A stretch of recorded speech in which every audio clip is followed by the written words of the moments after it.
what I indicated before we went into executive session is we know there are a lot of questions about tax rate elections or TREs. And some of them are very basic. Some of them are more complicated. But what we have asked Mr. Howe to do, who is with the law department, what we've asked him to do is for him to walk through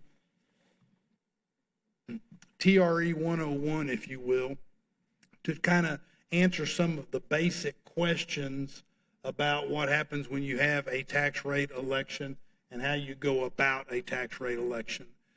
Instead of us throwing questions at him, he's just going to make a brief presentation.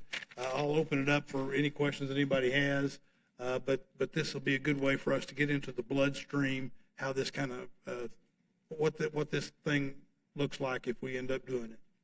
Mr. Howe, you have the floor.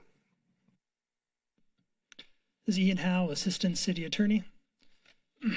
So as we look at going forward to adopting a budget and a tax rate, I'm going to go over some of the basic things that the public may have questions about and council may have questions about.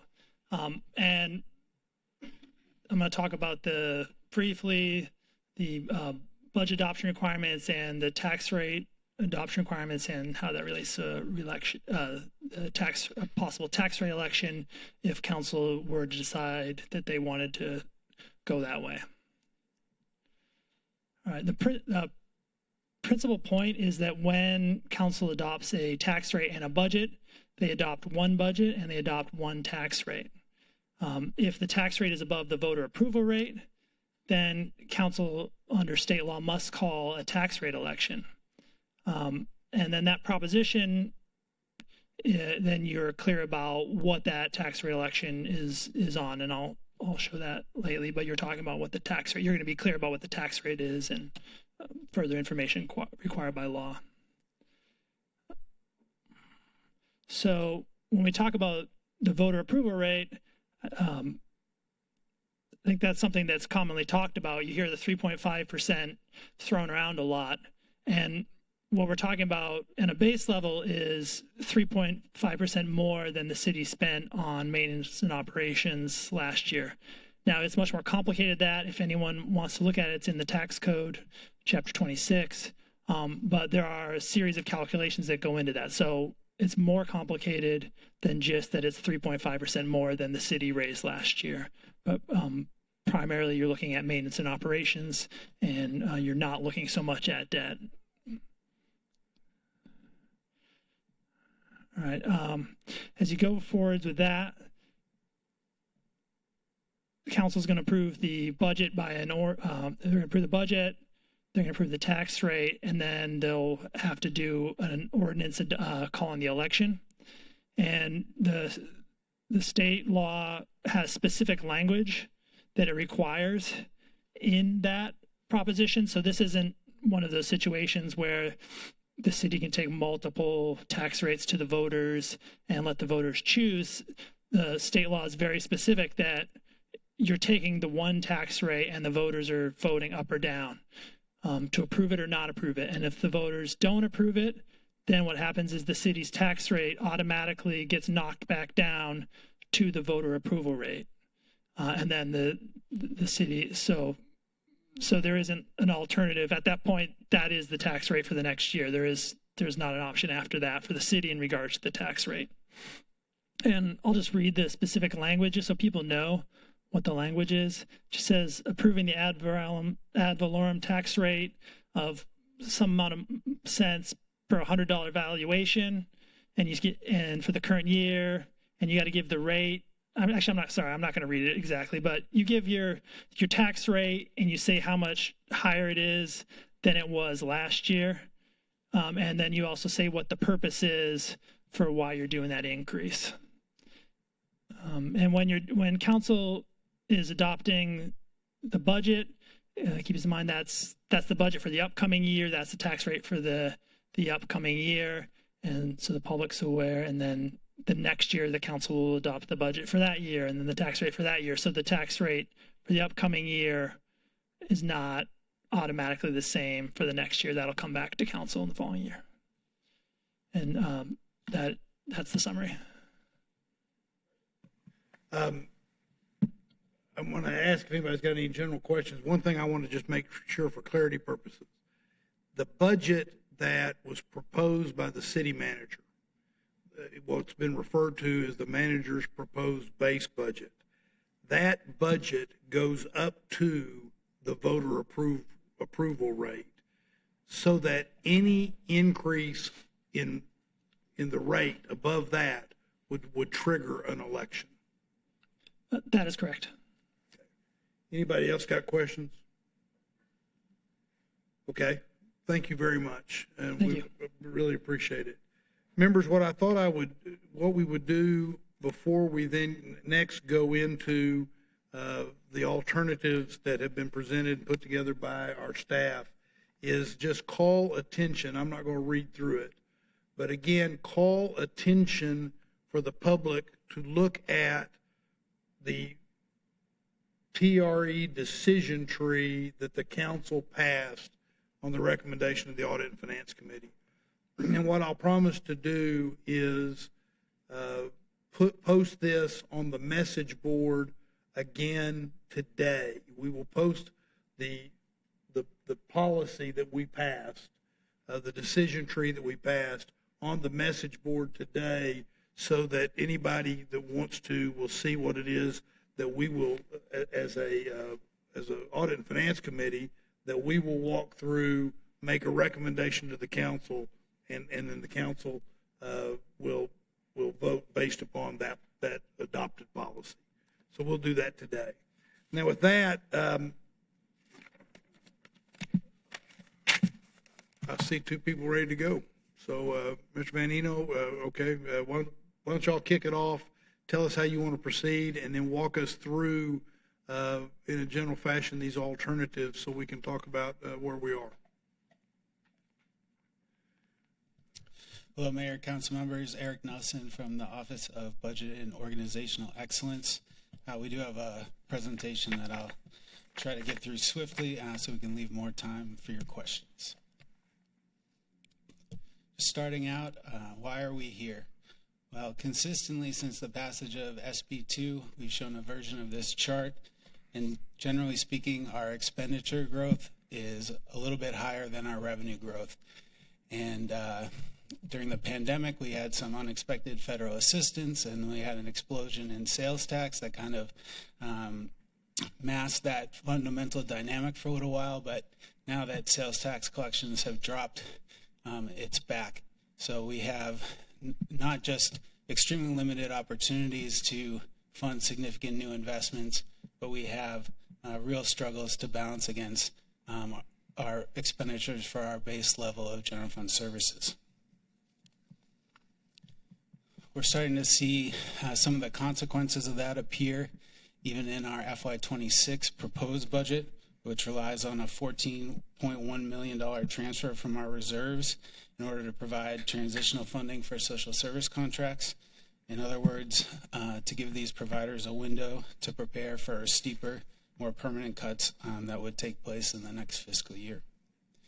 Our reserves are projected to end the year at 15.8%, which is $18.2 million below the 17% financial policy level. Looking ahead to FY27, we have produced a balanced budget plan, but we did have to make some significant adjustments. As I mentioned, there would be deeper and permanent cuts to social service contracts. We would hold civilian wages flat, and we would also eliminate the transfers to the Housing Trust Fund and capital rehabilitation funds.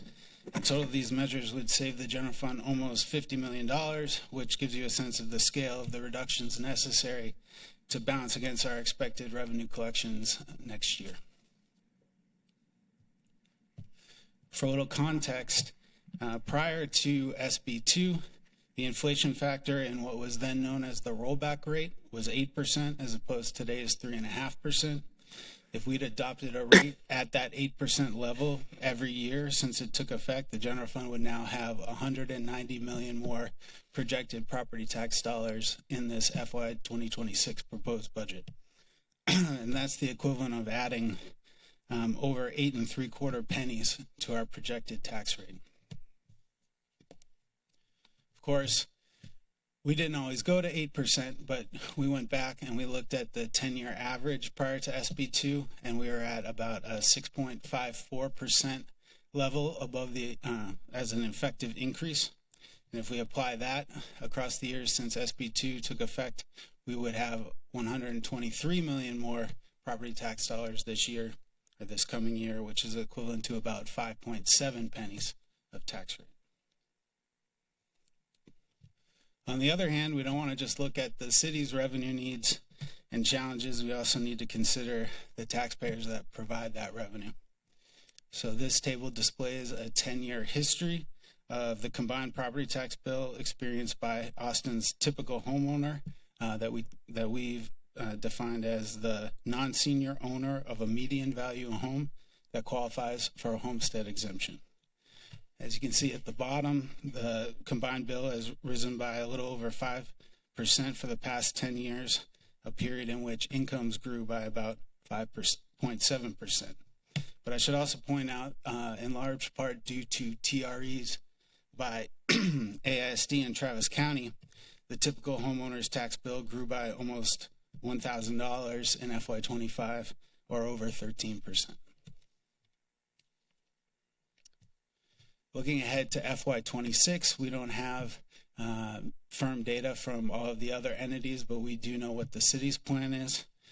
Just dialing into the property tax impact on this slide. In our base budget at that maximum voter approval rate, we'd be projecting a property tax increase of 7.9% for our typical homeowner.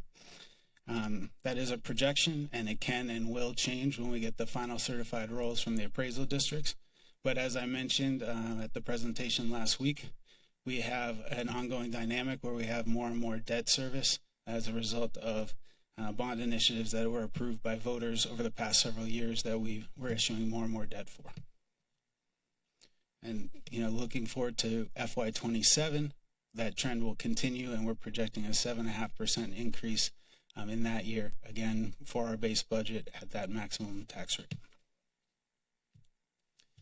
Moving to the TRE itself, I don't want to echo too much what Ian said, so we can skip the first part. But in designing these TRE scenarios, we were guided by the financial policy that was recently adopted by the council, which tasked us with performing a comprehensive analysis of general fund programs and services to plan it so that we do not conduct a TRE more than once every 4 years. We want to work to clearly identify the level of programming or services we're funding with that additional revenue and account for the service impact if the election should fail. And we want to make sure that these investments are sustainable over the medium term, over that 4-year TRE window. Late Friday night, and well, to be honest, we might have slipped into Saturday. I was going to point out that your numbers may be off just a little on Sorry that. about that. We distributed several TRE scenarios at various levels of increase, organized around the number of additional pennies they would require. City management developed these scenarios starting from over $300 million of spending proposals, drawn from council feedback on their priorities, board and commission recommendations, the community's request, and looking at departments' proposed service enhancements that we solicited and evaluated throughout the budget development process. We then filtered these through a holistic financial analysis of the general fund impacts. And again, our main focus was sustainability. We wanted to make sure that both the base budget and these new investments would be sustainable through FY29. We wanted to try to ensure the health of general fund reserves and restore or maintain compliance with other financial policies. This table summarizes the scenarios.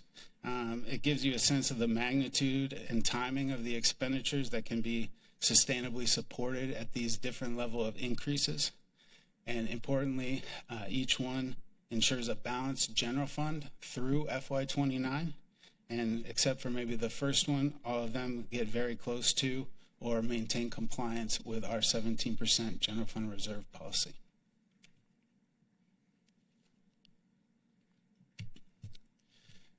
Translating those scenarios into more concrete but still projected tax and revenue impacts, you can see that each penny equates to about a 2.5% additional effective increase.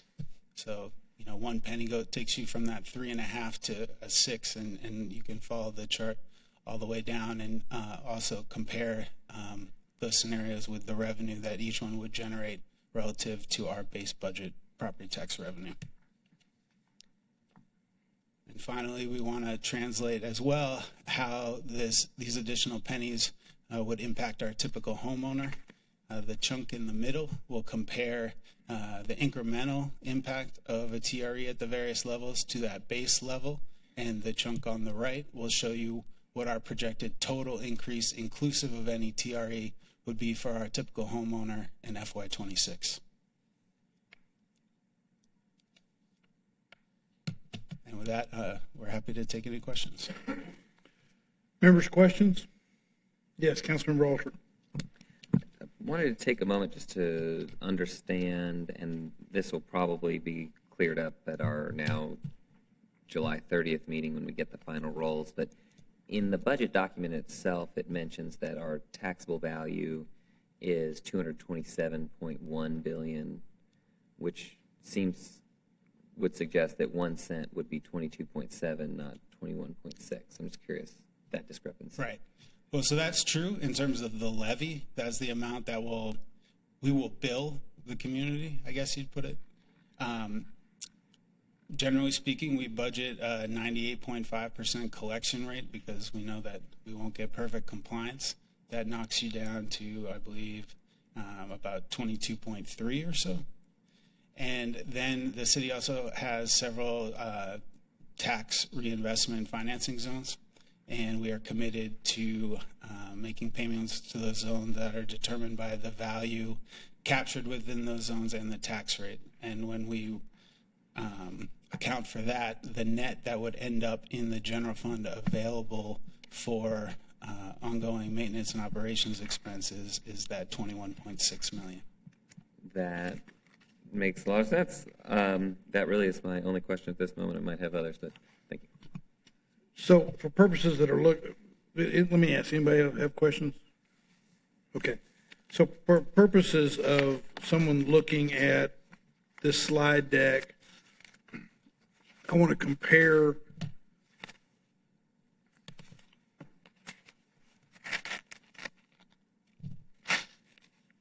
slide 8 and 13, I think it is, yeah, just so that people can see what we're dealing with as you've laid it out here. In the FY26 proposed rate, you've got you walk through for the typical rate and taxpayer, and the number you come up with is $476.31 as a total.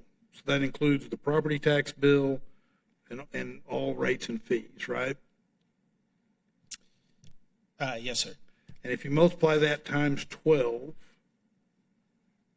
that gets you an annual, what that typical rate and taxpayer will be, the increase that person will see. That would be the total. You'd multiply the $22.35 by 12. I'm sorry, of course. Yeah, of course. And then you take that number and go to 13. If somebody's trying to figure out what happens to their bill, 1 penny would add another $40.26 to that, correct? That's correct. And you just walk yourself through this. I'm just trying to get clarity and rigor on what this does to an individual household. Yep, that's correct. Okay, thank you. Other questions? Okay. Members, is there anything else you want to bring up at this meeting other than me reiterating that we will meet on the 30th at 3:30? That meeting will be posted, and at that meeting we will have hopefully the final rolls, be able to give some direction with regard to what gets brought, bless you, whoever that is. We'll bring back to, they'll bring back to council for us to vote on the maximum tax rate which is on the 31st, as we move forward in trying to get through this budget process. Is there anything else, anybody? Yes, Mayor Pro Tem. Yes, and thank you, Mayor. And as for anyone watching, you could tell right now we're being very thoughtful and deliberate and really understanding the process and the context of what it would take to consider a tax rate election. For process clarification, tomorrow we will meet to hear from staff and receive briefings on the general fund. At that time, I'm just curious, I mean, certainly knowing the amount of effort that was done to bring a balanced budget, as we receive the briefings from staff tomorrow, the questions I have prepared around the general fund do take in consideration and bring out some of the budget scenarios that have been presented to us. So for deliberations for tomorrow, how should we handle that? Because I might be pulling from. Well, I think all council members have the various scenarios. Mm-hmm. So I actually think that's good that you're going to be able to make those kinds of comparisons if you want to. And I think we just do it. Yeah, dive right in. Just do it. I mean, that's the purpose. The purpose of the meeting tomorrow is for general fund discussion. So no need to hold back on those because we asked for them for a reason. So I think that's great. And have the TRE alternatives been posted online to where they're publicly accessible? I don't know the answer to that question. Have those all? I don't believe they have, but we can certainly take care of that. Let's get that done. That's great. Good. That's really good. Thank you. Yes, Councilmember Baylor.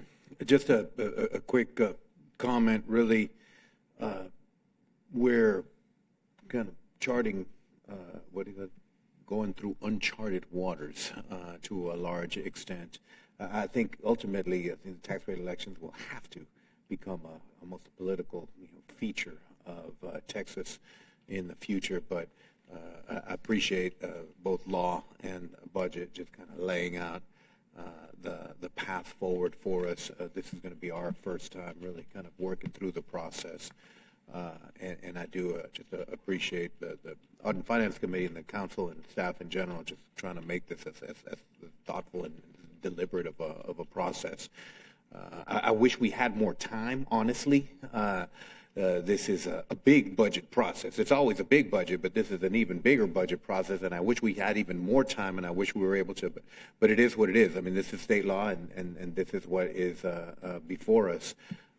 But I just wanted to make those comments, and again, just thank staff for, I know it's always a busy time of year, this extra busy time of year.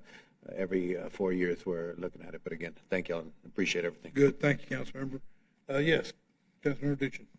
Thanks. I've got one question and one clarification I'm looking for. And the question is, if this is to Ed or Eric, if as you visited with your counterparts in other Texas cities that are under the same constraints that we are they looking at the problem in pretty much the same way we are, which is entertaining this idea of a tax rate election potentially every X amount of years to try and address what might be systemic shortfalls, or are they looking at this differently?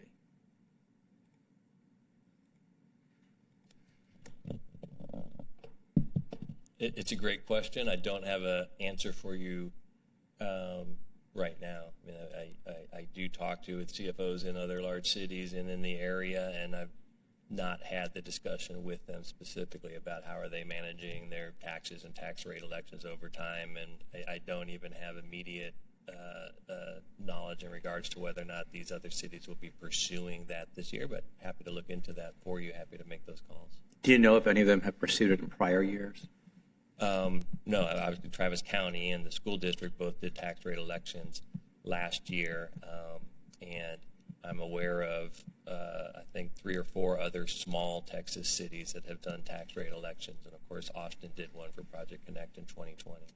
Okay. But as Eric mentioned, it's the consequences of SB 2 have been slow to arrive because of the huge federal stimulus spending and the upward tick that's caused in sales tax revenue has allowed a lot of cities to manage through the 3.5% revenue cap, but with the federal stimulus drying up and sales taxes flattening out, you are seeing, our story is not unique. You're seeing Houston and San Antonio and Dallas, they are dealing with budget deficits. I can say that for sure. But I don't have the information. I will get that in regards to whether or not they're considering. Okay, TRE I would like basis. to at some point, if I can, follow up with you on that. And the second question is, we were presented with, I think, 8 scenarios that correspond to the 8 pennies that are on slide 11. I'm just wondering if there's any value in stepping through very briefly how, because some of them are ongoing, like the first scenario is one time, some of them are ongoing. If it makes any sense for not just us, but the public to get a brief window into what those scenarios mean for the city and why you chose in some case to present some as one time, in some cases some as ongoing. We can do that now, or we can do that tomorrow when we go through the I'm general fine with fund either. budget. I just want to make sure it gets. Yeah, I would suggest we do that when we go through the general fund budget, Okay, so we can, when they do that, the whole council will be here. perfect. Let's do that. Thank you. Sure.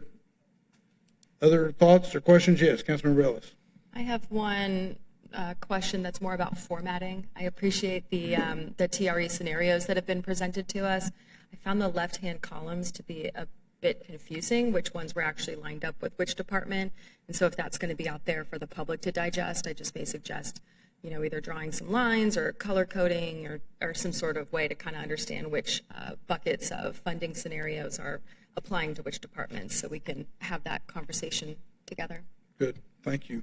Yeah, we appreciate that. We'll clean that up. And we're also, I just wanted to say, because we've had a few inquiries working on getting an actual Excel version distributed to council offices as well. Great, thank you. That'd be great. Thank you.